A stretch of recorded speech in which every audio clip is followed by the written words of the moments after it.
Bora falar de carência. A carência humana de outros primatas tem raízes evolutivas profundas, ligadas à necessidade de laços sociais para sobreviver. No entanto, é preciso lembrar que tem uma diferença entre necessidade natural de afeto e a carência que pode surgir na vida humana. Por exemplo, quando você tem a possibilidade hipotética de ter uma praga de estimação, a resposta é categórica.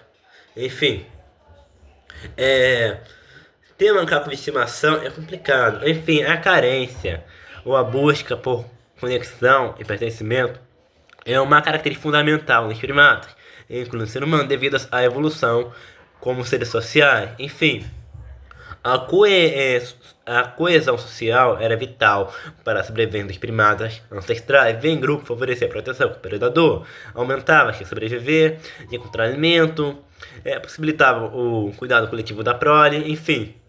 Os primatas nascem com um período de dependência é, emocional e social muito duradouro, né? E tipo, um orangotango, olha aqui, um orangotango com filhote. Olha aqui, orangotango. Ouro.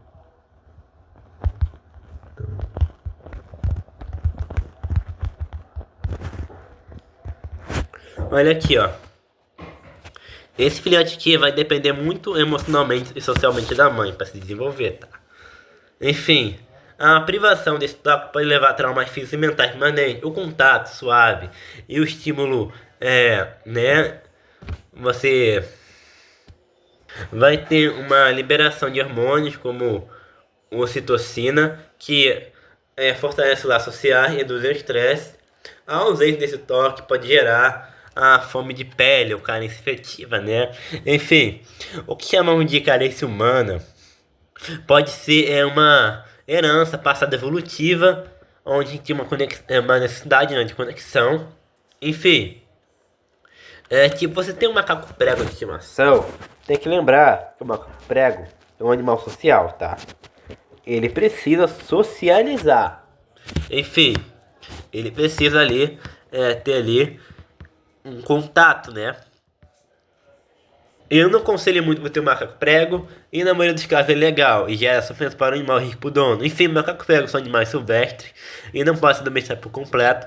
Eles possuem instintos e necessidades sociais que animais domésticos não podem suprir. Enfim, após a infância, eles podem ser agressivos, especialmente com tesão, né? E representar perigos e ataques aos humanos. E ainda mais transmitir doenças como febre amarela. Lidar com carência é um processo que envolve autoconhecimento, autocuidado e a construção de uma rede de autoapoio saudável. Em vez de focar na necessidade de afeto externo, o objetivo é encontrar sua própria fonte de felicidade e preenchimento, tornando-se mais independente emocionalmente. Você tem que inventar gatilhos, tentar identificar quais são as situações, sentimentos ou pensamentos que despertam carência. Pode ser a solidão, ver foto de casais felizes nas redes sociais, ou insegurança, enfim. Você precisa descobrir o que está fazendo na sua vida. O que é companhia, o que é validação, o que é aceitação. Enfim, a carência humana é natural. Aceitá-la sem culpa é permitir que você ali de forma mais consciente. Enfim, você precisa se redescobrir, descobrir hobbies, interesses, atividades que te tragam prazer, aprender a aproveitar a sua própria companhia. Enfim, faça uma lista das suas qualidades, talentos e conquistas. Reconhecer seu valor e fortalecer a autoestima, em vez de focar nas suas deficiências, valorize o que você dá em direção ao seu bem-estar, né? Invista em amizades verdadeiras, ter confiança de pessoas para conversar e desabafar ajuda a combater a solidão. Não hesite em pedir apoio emocional a pessoas queridas quando se sentir vulnerável. Enfim, apenas a presença de alguém que se importa com você pode ser reconfortante. Mesmo que a carência faça você se sentir isolado, tente se conectar de pessoas de forma genuína, não forçada, tá? Pratique exercícios. Quando eu tô me sentindo carente, eu pego a minha bicicleta e eu rodo o bairro todo, velho. Eu vou de um ponto pro outro, faço exercício físico, dança, caminho, libere endorfina que melhora o humor e o bem-estar. Enfim, leia, cozinhe, aprenda um instrumento ou fazer algo interessante, né? Direcione a atenção a si mesmo e para o que te faz feliz, né? Reutilize pequeno, tipo, reutilize pequenas pausas durante o dia para apreciar muito prazer, usando os cinco sentidos. Pode ser um chá, observar a natureza, ouvir uma música relaxante. Enfim, foque em relacionamentos saudáveis, priorize o amor próprio antes de buscar um relacionamento. Uma pessoa carente pode afundar duas pessoas, entendeu? É o que Jesus fala, pode dois cegos se guiarem. É basicamente isso. Você sabe a função da amígdala? Então, é localizada no profundo lobo temporal do cérebro. A amígdala é um complexo de núcleos neurais com formato de amêndoa.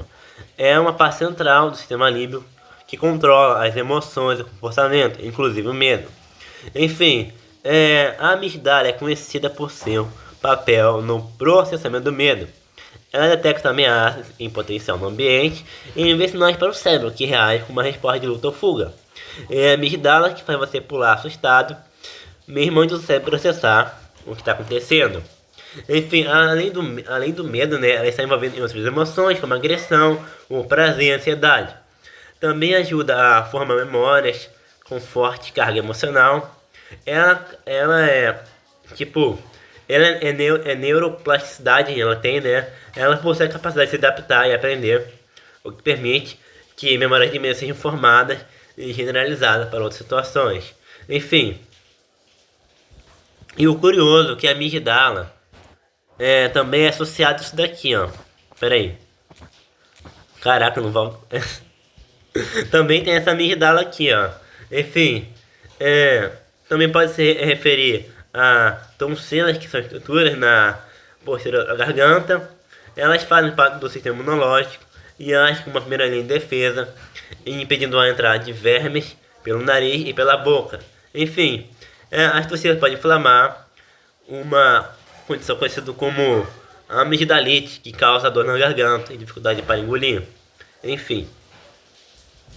E é a amígdala que faz você ter medo de serpente. Olha aqui, ó, essa víbora do Gabão, que se ela perder o dente, ela já tem outro dente ali para substituir, tá? Víbora do Gabão é assim, víbora é assim. Ela perde um dente e já tem outro para substituir. Olha aqui, do biólogo Henrique, bora ver aqui. O biólogo Henrique. Ótimo biólogo. Se o vídeo carregasse. Pessoal, o vídeo não quer abrir, mas bora. Mulheres têm medo de serpente. Olha aqui, olha que serpente bonita. Por que as mulheres têm medo disso? Enfim, vamos lá. Ameaça ancestral. Por dezenas de milhares de anos, as serpentes representaram uma ameaça significativa para os seres humanos, para os primatas, incluindo ancestrais dos seres humanos. Enfim, o nosso cérebro desenvolveu um mecanismo para identificar e reagir rapidamente a serpente, né? Mesmo antes de processarmos conscientemente a informação. Esse sistema de alarme rápido é mediado por áreas cerebrais como amígdala. Enfim, indivíduos que aprendiam a temer evitar serpentes tinham mais chance de sobreviver e se reproduzir. Essa predisposição ao menos foi transmitida e incorporada à nossa natureza. Enfim, alguns cientistas sugerem que a nossa visão colorida evoluiu parcialmente para nos ajudar a identificar a serpente peçonhenta em meio à folhagem, tá? Enfim, estudos sugerem que a maior evidência de fobia de serpente e aranha em mulheres pode estar ligado a fatores relacionados à produção da prole, né? Na pré-histórica, a sobrevivência da prole dependia diretamente da mãe. Uma picada de serpente seria fatal, pois, não colocaria em risco só a vida dela, mas também a do bebê, que raramente iria sobreviver sem a mãe. Estudos com bebês de 11 meses mostram que meninas tendem a associar rostos assustadores com imagens de serpentes e aranhas por mais tempo do que meninos. Isso sugere que as mulheres podem ter uma predisposição neural para o medo de serpente desde a infância. Enfim, a evolução pode ter selecionado mulheres com um mecanismo de medo mais sensível a serpente e aranhas, como estratégia de sobrevivência mais cautelosa. Enfim, já nos homens, a seleção natural favoreceu o comportamento mais arriscado para a caça. Enfim, é basicamente isso. Mas olha que serpente bonita. Nossa. Em algum lugar na ilha do Eoceno, uma serpente gigante Vazuk índico, se preparando para emboscar um proto-siriano. Enfim, quem é maior, a Titanoboa ou essa tal Vazuk? Enfim, estimativas apontam que a Vazuk tinha de 11 a 15 metros e a Titanoboa de 11 a 14 metros. Enfim, mas as vértebras da Titanoboa são maiores e mais robustas, o que sugere que ela era maior e mais pesada, né? Ela era maior em peso e volume, maior nesse sentido. Enfim, ela deveria pesar mais de 1 tonelada. Enfim, a Vazuk, ela tinha 27 vértebras, o que leva a uma faixa estimativa de tamanho, mas tem uma certa incerteza, né? É basicamente isso. Já a Titanoboa, ela tem 28 fósseis, parte do crânio, que oferece uma base mais sólida e confiável para a estimativa do tamanho. Enfim, a Vazuk viveu há 47 milhões de anos e a Titanoboa viveu há 60 milhões de anos na Colômbia. A Titanoboa era sul-americana e a Vazuk asiática, tá? Ambas não conviveram juntas. Mas, tipo, eu faço uma comparação que a Vazuk seria igual a Piton reticulada e a Titanoboa seria igual a Sucuri que temos aqui. A Sucuri é mais pesada. Tipo, aqui a Sucuri é mais pesada em peso, né? Maior em peso. Enquanto a Piton reticulada é mais comprida. É a mesma coisa com a Vazuk e a Titanoboa. A Vazuk tinha um comprimento maior, mas a Titanoboa era mais musculosa, entendeu? É basicamente isso. A Titanoboa foi a serpente mais pesada que existiu. Ela era muito pesada e musculosa. Tipo, ela fazia constrição igual a serpentes modernas, mas a uma escala muito maior. Enfim, o corpo dela chegava a 15 metros e mais de 1 tonelada. E a constrição dela era esmagadora. Ela esmagava a presa, impedindo a circulação sanguínea e causando parada cardiorrespiratória em vez de quebrar os ossos. Embora a Titanoboa fosse capaz de se mover em terra, ela passava mais tempo na água, onde se movia silenciosamente de forma furtiva. Um ambiente pantanoso e quente em que vivia era ideal para um predador de emboscada. Já a Vazuk, essa daí da foto, a Vazuk, se não me engano, ela seria mais terrestre ou não. Bora pesquisar aqui no Google aqui, porque esse teclado aqui com as letras apagadas não dá. Pera aí, Vazuk era terrestre.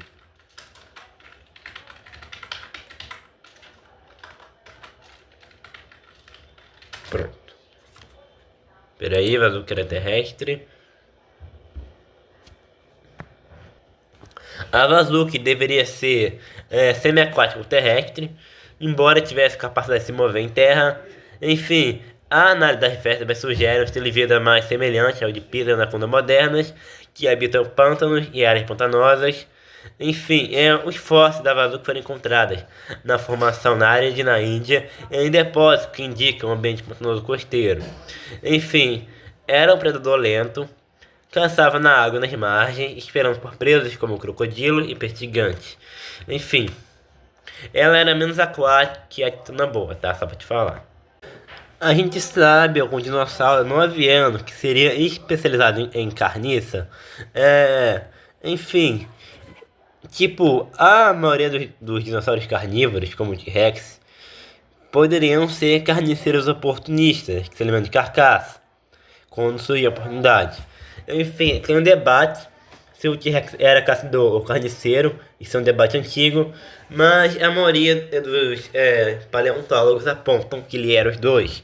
Enfim, o T-Rex ele tinha um olfato muito apurado, era muito aguçado, o que ajuda a farejar carcaças a longas distâncias.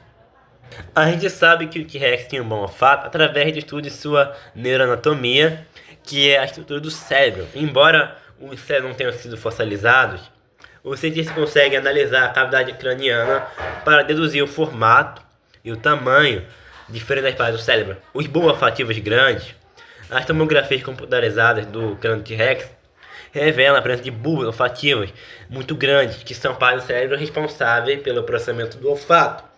Enfim, ao comparar o tamanho desses bulbos com animais modernos, aves e mamíferos, que dependem do olfato para encontrar alimento, os paleontólogos conseguiram inferir a capacidade olfativa do T-Rex. Enfim, ele tinha um olfato muito bom entre os dinossauros carnívoros. Enfim, um olfato aguçado seria bom para um predador ativo que rastreia a presa, tanto para um carniceiro oportunista que farejava carcaça a longas distâncias. Só uma coisa, pessoal. Essas fenestras, enfim, qual era a função delas? Tinha várias funções para sobrevivência. São aberturas orbitar, ou seja, localizada atrás das órbitas oculares. Assim permite a expansão dos músculos da mandíbula, ajudava a acomodar e a permitir que os músculos da mandíbula ficassem bem ajustados, responsável pela mastigação. Enfim, e se expandia contraía com força, o que era crucial para a alimentação de dinossauros como T-Rex. Enfim, diminuía o peso do crânio, que era enorme em um dinossauro, permitia que a cabeça fosse mais leve e o animal pudesse se mover com mais agilidade e gastasse menos energia. Enfim, em 2019, pesquisadores descobriram que os orifícios no crânio do T-Rex, chamados fenestras supertemporais, podiam ser como ar-condicionados internos. O estudo sugere que o T-Rex podia ter vasos sanguíneos que passavam por esses orifícios para ajudar a regular a temperatura do corpo. Enfim, a pesquisa foi feita comparando T-Rex com jacarés modernos que têm um orifício semelhante no crânio, tá? Olha aqui, eu vou tirar aqui uma foto aqui, ó. Cadê aqui? Eu vou comparar aqui, ó. Crânio de jacaré. Crânio de um jacaré. Crânio de um jacaré.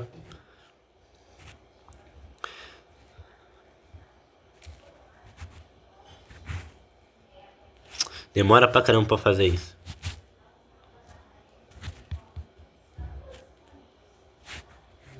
Aqui, você consegue ver aqui uma semelhança, ó. Você consegue ver aqui uma semelhança. Aí foi através disso que eles conseguiram fazer algumas descobertas interessantes, né? Que ele tinha vasos sanguíneos que passavam por esses orifícios para regular a temperatura do corpo, né?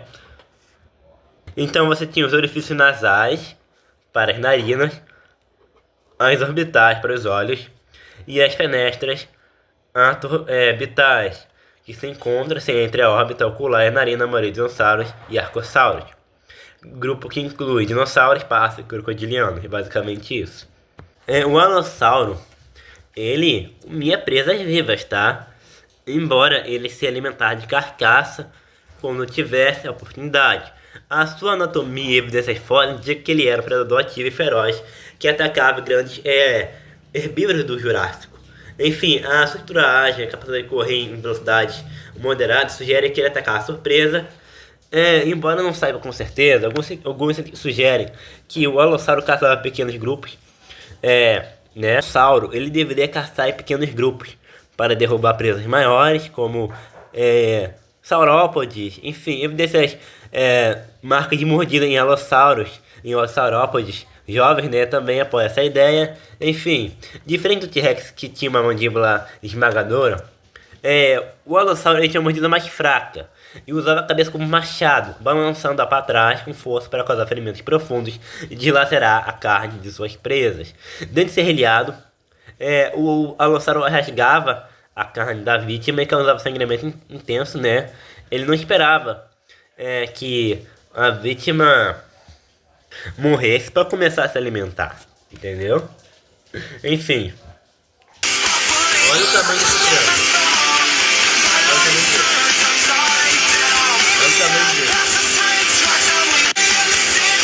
Um dos motivos para os dinossauros serem tão grandes é que o clima era mais quente e a concentração de CO2 na atmosfera era alta, o que promovia muitas presas abundantes. Essa abundância de presas acontecia porque tinha muitas plantas que forneciam um suprimento infinito de comida para dinossauros herbívoros. que por sua vez alimentavam os carnívoros. Enfim, a vastidão de ecossistema da época permitia que a população de dinossauros herbívoros crescesse e, por sua causa, garantia um tamanho maior para predadores, né? É basicamente isso. Enfim, para dinossauros herbívoros, o tamanho era uma forma eficaz de proteção. Ser grande demais era uma vantagem, porque, tipo, não tinha como caçar você. E, tipo, a seleção natural favoreceu herbívoros grandes e carnívoros cada vez maiores. Entendeu? Enfim,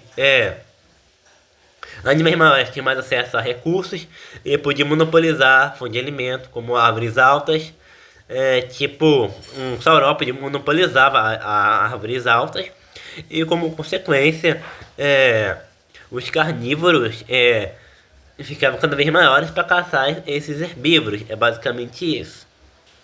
É um efeito cascata. E também, sendo répteis, dinossauros têm metabolismo muito mais lento do que os mamíferos. Significa que eles precisam de menos energia para manter corpos vivos. O que era uma vantagem, né? O que me levanta uma coisa: dinossauro tinha sangue quente ou sangue frio? Enfim, então, os dinossauros tinham um certo grau de sangue quente. Ou eram endotérmicos ou mesotérmicos. Enfim, a versão antiga dizia que dinossauros eram répteis de sangue frio e lentos, mas foi descartado, né? Enfim, você pode fazer isso por taxa de crescimento do osso. O estudo do osso dos dinossauros mostra que eles crescem rapidamente de forma similar de mamíferos e aves, e não de forma lenta, como répteis. Enfim, a postura ereta e a estrutura das patas sugerem que eles eram muito mais ativos do que répteis modernos, o que demandaria um metabolismo mais acelerado. Enfim, aves modernas são endotérmicas e descendem dos dinossauros, que sugerem a endotermia, uma característica em seus ancestrais. Enfim, a descoberta de fósseis de dinossauros em regiões frias, como a Antártida, indica que alguns deles conseguem viver em climas mais rigorosos, o que seria difícil para animais puramente ectotérmicos, né?